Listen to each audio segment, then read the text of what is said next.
हमने कुतुब मीनार का नाम विष्णु स्तंभ रख दिया। अजमेर में दरगाह है, मेरा ये मानना है वो महादेव का मंदिर है। भारत हिंदुओं का देश है, हमारा नाम राजवर्धन सिंह है। अब हिंदुओं के पास आर्थिक इतना है कि वो अपनी रोटी भी खा सकते हैं और अपने धर्म की बात भी कर सकते हैं। हम लोग अंतर्देशीय काम करते थे, लेकिन योगी और मोदी जी के आने के बाद हम लोगों को थोड़ा बल मिला है। ज्ञानव्यापी मस्जिद को लेकर शुरू हुआ मंदिर मस्जिद का विवाद अब राजस्थान पहुंच गया है। अजमेर दरगाह के हिंदू मंदिर होने का दावा दरअसल महाराणा प्रताप सेना द्वारा किया जा रहा है। इस वक्त हमारे साथ महाराणा प्रताप सेना के अध्यक्ष मौजूद है, आइए उनसे बात करते हैं। राजवर्धन सिंह जी, किस बिना पर किन ये जो दावा है आप कर रहे हैं, क्या आपके पास इसके आधार हैं जिनके द्वारा आप ये दावा कर रहे हैं? देखिए, सबसे पहले तो आपको बता दें और आपके दर्शकों को भी बताना चाहता हूँ, भारत हिंदुओं का देश है। तो जब भारत हिंदुओं का देश है, यहाँ लाल किला हो, चाहे जमा मस्जिद हो, चाहे ताजमहल हो, चाहे कुतुब मीनार हो, ये सब मुगल शासक के नाम थे। आज महाराणा प्रताप सेना की जिम्मेदारी है कि इनका जो 800 साल पहले नाम रहा उनका नामकरण कर दे। हमने कर दिया। हमने कुतुब मीनार का नाम विष्णु स्तंभ रख दिया। हमने जमा मस्जिद के जो है मस्जिद का नाम जो है महादेव का मंदिर कर दिया। वैसे ही जो अजमेर में दरगाह है, मेरा ये मानना है वो महादेव का मंदिर है। ये जांच का विषय है। वहाँ की राज्य सरकार और केंद्र सरकार को आज हमने चिट्ठी लिखने का काम किया है और 1 सप्ताह में हमने जवाब मांगने का काम किया है कि 1 सप्ताह के अंदर हमें केंद्र और जो जांच एजेंसियां हैं वह यह बताएं कि यह मंदिर है या दरगाह। राजवर्धन सिंह जी, आपको किसने कहा ये हिंदुओं का देश है? अरे भारत हिंदुओं का देश है, हमारा नाम राजवर्धन सिंह है, कोई लुकमान रख देगा? तो यहाँ पर जो हम इतने सालों से पढ़ते आए हैं, आपने भी स्कूल में आई एम श्योर पढ़ा होगा कि ये सभी धर्मों का, सभी जातियों का, सभी का देश है, तो ये सिर्फ हिंदुओं का देश कैसे हुआ? 8 साल हुए सिर्फ जगे हुए, उससे पहले सो रहे थे कांग्रेस की सरकार में, और समय से हमारे पूर्वज सो रहे थे। जब से मोदी जी आए हैं तब से हिंदुत्व एक तरफ हुआ है और अपने रोजी रोटी को लेकर उससे आगे बढ़ा है, अपने धर्म की जान पहचान कर रहा है, खोज कर रहा है। अब हिंदुओं के पास आर्थिक इतना है कि वो अपनी रोटी भी खा सकते हैं और अपने धर्म की बात भी कर सकते हैं। महाराणा प्रताप सेना ऐसे तमाम सोए हुए विषयों को जगाने का काम कर रही है। ये जो सोया हुआ विषय जिसको आप जगाने का काम कर रहे हैं, क्या प्रूफ्स हैं आपके पास जिसको आप लेकर यहाँ पर बैठे हैं? ये दरगाह के अंदर स्वास्तिक चिन्ह का होना क्या मतलब है? ये हमारे हिंदू ये आप मानते हैं कि स्वास्तिक चिन्ह है? अरे मानते नहीं, दिख रहा है भाई, आप देख लीजिए इसको। आप खुद कह रहे हैं कि ये सर्वे का क्या विषय है, इसे जो विशेषज्ञ हैं वो जांचेंगे। मानते हैं आप विशेषज्ञ नहीं है? ये हमने कह दिया कि है, लेकिन अब जांच एजेंसियों को ये जांचना है वहां पर शिव मंदिर है या कृष्ण मंदिर है या विष्णु मंदिर है, ये जांच इंडिया डिसाइड करेगी। तो आप मानते हैं ना कि आप विशेषज्ञ नहीं हैं जो ये जांच कर सकते हैं? ऐसे तो इसके ऊपर जो हमें दिखाई दे रहा है वो कहीं ना कहीं कमल के फूल जैसा लग रहा है। आप ये भी कहेंगे या भाजपा वाले ये भी कह सकते हैं कि यहाँ पर हमारा भाजपा का हेडक्वार्टर हुआ करता था तब? देखिए, कमल और स्वास्तिक हिंदुओं के लिए पूजनीय है, मुसलमान समुदाय के लिए इसका कोई अर्थ नहीं है। अगर वो होता तो लिखा होता बिस्मिल्लाहिर्रहमानिर्रहीम अल्हम्दुलिल्लाह रब्बिल आलमीन। अगर चूंकि वहाँ पर दरगाह है तो दरगाह में ये सब नहीं होता मेरे हिसाब से। और मेरा अपना ये मानना है कि महाराणा प्रताप सेना मुगल शासकों की जितनी भी यहाँ धरोहरें हैं सबको समाप्त करके हिंदुत्व की अलग जगाकर मंदिर जहाँ पर है वहाँ पर मंदिर का नाम करेगी।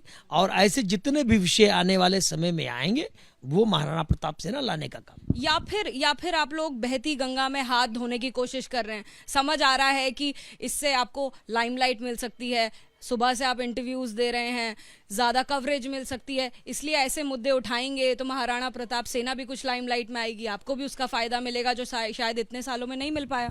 देखिए, मेरे पास हर चीज की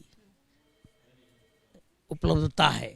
मुझे लाइट में नहीं आना। महाराणा प्रताप सेना 25 लाख सदस्यों की सेना का संगठन है। एक आधा आदमी नहीं है इसमें, नौकरी करने वाले लोग जुड़े हैं, व्यापार करने वाले लोग जुड़े हैं, उद्योगपति जुड़े हैं, बहुत सारे लोग जुड़े हैं। और यही नहीं, महाराणा प्रताप सेना का संगठन नेपाल में है, सिंगापुर में है, पाकिस्तान में, सिंध में जहाँ हिंदू रहते हैं वहाँ हमारे संगठन में लोग हैं। हम लोग अंतर्देशीय काम करते थे, लेकिन योगी और मोदी जी के आने के बाद हम लोगों को थोड़ा बल मिला है, अपनी बात को कहने का अधिकार मिला है। और लोकतंत्र के चौथे स्तंभ जो मीडिया है, कहीं ना कहीं वाकई में हम चाहते हैं कि मीडिया के माध्यम से हमारी आवाज़ सरकार तक जाए। और जो राजस्थान की भ्रष्ट सरकार है, वहाँ तक भी हमारी आवाज़ जाए। और राजस्थान के जो मुख्यमंत्री हैं, जो हिंदू मुस्लिम करा रहे हैं, कई दंगे करा रहे हैं, कई लाठी चार्ज करा रहे हैं, आने वाले समय में आपका मानना है कि मुख्यमंत्री हिंदू मुस्लिम करा रहे हैं, आप नहीं करा रहे हैं? मैं हम क्यों कराएंगे? हम तो कहते हैं सुभान कल्ला उम्मा बबी हमदी का वतवारा कस्मों का वताला जुद्दू का बलाला गरू का आऊजु बिल्लाहि मिनश शैतान। अभी तो आप कह रहे थे कि सिर्फ ये हिंदुओं का राष्ट्र है।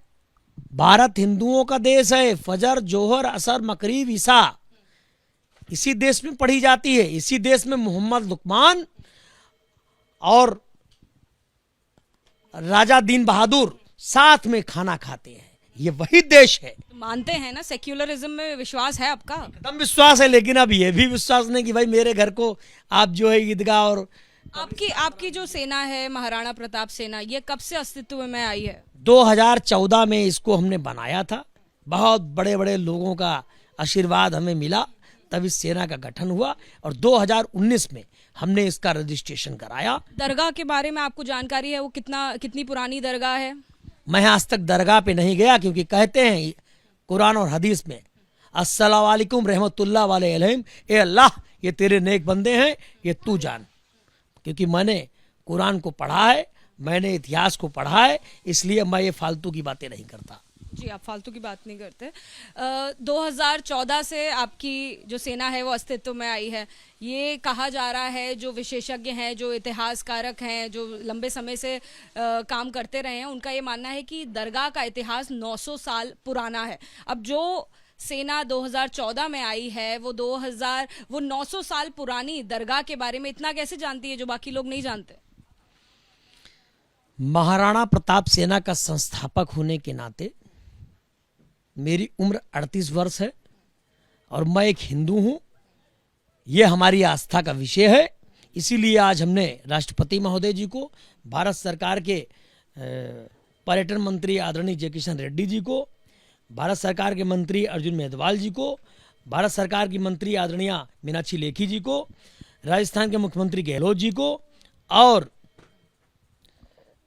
वहाँ के राज्यपाल आदरणीय कलराज मिश्रा जी को चिट्ठी लिखने का काम किया। और 1 सप्ताह के अंदर हमें जवाब चाहिए, नहीं मिलेगा इसकी लड़ाई करेंगे सड़क से सदन तक। आप मंदिर को लेकर बात उठा रहे हैं, आप दरगाह को लेकर बात उठा रहे हैं, कह रहे हैं कि इसी तरीके से हम आवाज़ उठाते रहेंगे। इसके अलावा अगर हम बात करें महाराणा प्रताप सेना की, तो आपने ऐसे 3 क्या काम आपकी सेना ने किए हैं जो लोगों के बीच में बदलाव लेकर आए हैं? क्या कभी स्कूल के लिए आपने बात करी है? क्या आपने छोटी बच्चियों के लिए, उनके एजुकेशन के लिए बात करी है? क्या बड़े काम आपने इसके अलावा किए हैं? महाराणा प्रताप सेना ने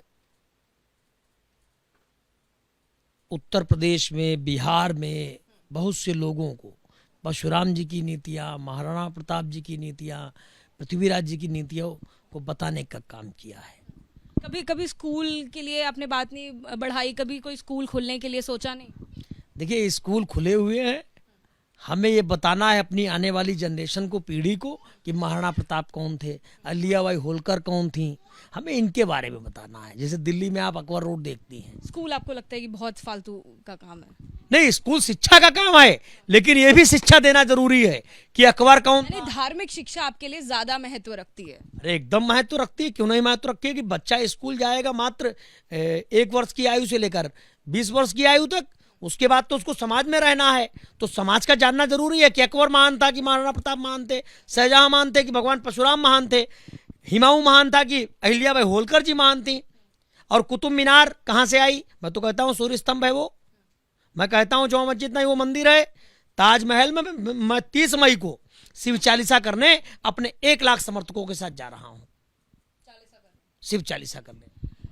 तो देखिए, बात करी हमने महाराणा प्रताप सेना के अध्यक्ष से। साफ तौर पर उनका कहना है कि देखिए, जो तस्वीर आपको दिखाई दे रही है, उनका कहना है कि ये जो चिन्ह है ये दरअसल स्वास्तिक है। इसे लेकर जांच की मांग की गई है और अजमेर दरगाह के विषय को लेकर उन्होंने जितने भी अहम अधिकारी हैं, मुख्यमंत्री हैं, उन सबको पत्र लिखा है और उसे मंदिर होने का दावा करते हुए अब वो जांच की मांग कर रहे हैं। कैमरा पर्सन जितेंद्र के साथ अजातिका सिंह, एबीपी न्यूज, दिल्ली।